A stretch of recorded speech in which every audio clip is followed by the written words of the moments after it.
Well, this afternoon we've got Jeff Dudensing with us from FSA, where he's a conservation specialist, and we're going to talk a little bit about conservation programs through FSA and things to be aware of as a result of Hurricane Harvey. So it's really great to have Jeff here with us. So I'm going to let him take it away and address those conservation programs that he covers with FSA. Jeff, take it away. With the Emergency Conservation Program, currently we have 39 counties that have been authorized to hold a sign-up. And within these 39 counties, the sign-up period will be 60 days long. And of course, we can extend it out with late file request. This is what's been authorized by the Secretary of Agriculture last week. In addition to that, what we need from the producers to go ahead and just come to our county office, tell us what he's lost. If it falls underneath one of those categories, what will happen is it'll be loaded onto what's known as the FSA 848 form. And once we determine the land eligibility and the producer eligibility, then we'll send out a representative from either FSA or from NRCS, and they'll come out to your place and they'll determine what's actually needed. In addition to that, for us to be able to do one of these practices on your land, we have to be able to make sure that we're going to meet the environmental requirements. So definitely our staff is going to come out there. They're going to make all the determinations technically. They're going to build designs for you. They're going to make sure that it meets NRCS specifications. Once this is done, then they'll come back and they'll make sure all the eligibility stuff, they'll do a funds request that goes up to the national office, and once it's allocated, then we'll be able to approve your contract. That hits a couple questions I've certainly been interested in after the storm. You know, oftentimes when we have a hurricane, we may be dealing with storm surge, which is salt water. This time we're talking a lot about rainfall floodwaters. So if you have pastures that are drowned out and basically your pasture's dead, the grass is dead, takes a while to, is that something, pasture or rangeland restoration, would that be covered in ECP? Rangeland is not, restoration is not covered under ECP. Okay. It's more debris removal. So if we look at the debris removal, let's say that we have some trees that are down from the high winds or the tornadoes that were produced. Of course, with the floods, you know, sometimes we do have trees that fall over. That would be the kind of debris that we'd be looking at. If we had farm structures that collapsed, we couldn't, remove that debris for that structure unless that was now causing us not to be able to do agriculture production on that land.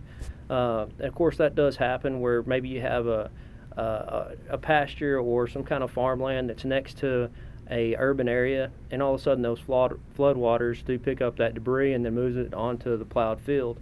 That's the debris removal. As far as the land leveling, when we look at it in more detail, we're looking at something that plowed field that just had a tremendous amount of damage to it.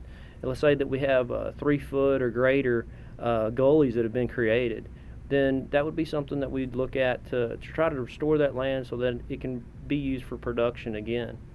As far as the fencing, it can be for the inclusion or the exclusion of livestock. We could have some trees that fell over and messed up that fence. We could have debris that gathered up on that fence line and now pushed it over. Either one of those kind of scenarios would be something that we want to go ahead and get that fence line restored, and so that the producer can then put his livestock back out there and continue to do agriculture production. As far as the conservation structures, some of those that we look at, water wells, we've heard a number of windmills and solar pumps have been destroyed on water wells. Also other issues with livestock watering facilities. All those would be covered underneath the Emergency Conservation Program. There are some land eligibility issues that you do run into.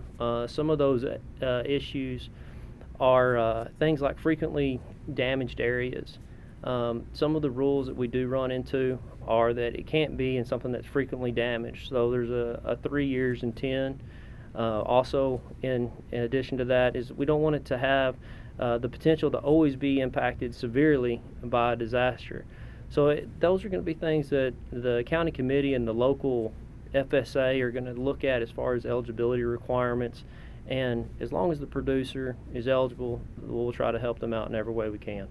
I think one of the things we find in disasters like this is oftentimes the value of the losses of the infrastructure, the fences, the buildings, the debris removal and stuff like that can be even greater than the value of the animals that's lost. So I think it's great to hear about this program and how it fits in with that. Let me ask you two other questions real fast. One is, what kind of documentation does a producer need to bring in to you?